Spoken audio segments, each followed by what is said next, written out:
এক নাস্তিক রিকশায় চড়ে কোথাও যাচ্ছিল, আর রিকশাওয়ালা রিকশা চালাচ্ছিল, আর কিছুক্ষণ পর পর আল্লাহ আল্লাহ জিকির করছিল। সেই নাস্তিক ছেলেটি রিকশাওয়ালাকে বলল, চাচা, আপনি যে আল্লাহ আল্লাহ জিকির করছেন, আসলে আল্লাহ বলতে তো কেউ নাই। এই পৃথিবী আপনা আপনিই সৃষ্টি হয়েছে, আপনা আপনিই চলছে, কারো সাহায্য নিয়ে এই পৃথিবী চলে না।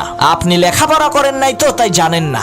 সেই নাস্তিক ছেলেটির এই কথা শুনে সাথে সাথে রিকশা চালক তার রিকশা চালানো বন্ধ করে দিল। নাস্তিক বলল, কি হলো চাচা, রিকশা চালানো বন্ধ করলেন কেন? তখন সেই রিকশা চালক বলল, বাবা শোনো, সামান্য এই ছোট্ট একটা রিকশা যদি কারো সাহায্য ছাড়া না চলে, কোনো চালক ছাড়া রিকশার প্যাডেল যদি না ঘুরে, তাহলে এই সুবিশাল পৃথিবী, বিশাল চন্দ্র সূর্য আর গ্রহ নক্ষত্র রাজি কোনো চালক ছাড়া, কোনো নিয়ন্ত্রক ছাড়া আপনা আপনিই কেমন করে চলতে পারে বলো?